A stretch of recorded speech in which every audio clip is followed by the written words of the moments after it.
עכשיו לתמונות המצמררות ממחסום שכם אתמול. ילד בן 14 שמנסה לפרוק חגורת נפץ לאחר שזמן קצר קודם לכן חשב לבצע איתה פיגוע התאבדות. כתבנו לינה צבא רוני דניאל הביא את התמונות. נער בן 14.5, 100 שקלים שילמו לו. חגורת נפץ נקשרה לגופו, המשימה שהוטלה עליו להתאבד על חיילי צה"ל במחסום ליד שכם. הרובוט המשטרתי מתקרב אליו ומגיש לו מספריים כדי שיוכל לגזור את חגורת הנפץ.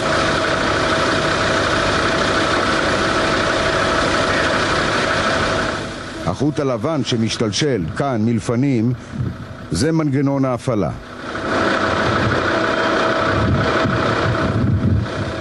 כשחגורת נפץ 8 קילוגרם ממשקלה ומטען גדול של מתכות, קשה מאוד להתכופף.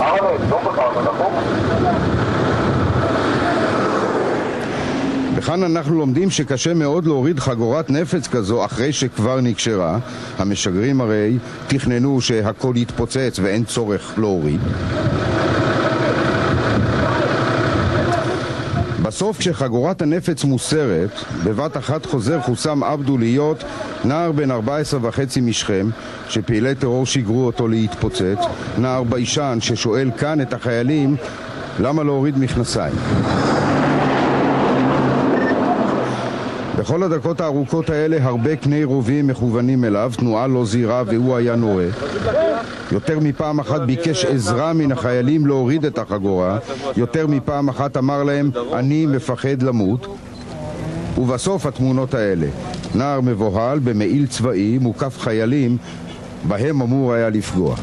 הנער בן ה-14 היה מודע למעשיו, הוא התכוון להתפוצץ עם החגורה, אם זה בקרב החיילים או אם היו נותנים לו לעבור, לעשות זה בירושלים או בתל אביב, כשבניגוד לשבוע שעבר שהילד לא ידע שום דבר, הוא חגר את החגורה מתחת לבגדים שלו, ולשמחתי הרבה הערנות והחדות של הלוחמים שלי הצילה חיים פה היום. בתוך חודשיים 4 פיגועי תופת נעצרו כאן במחסום שכם.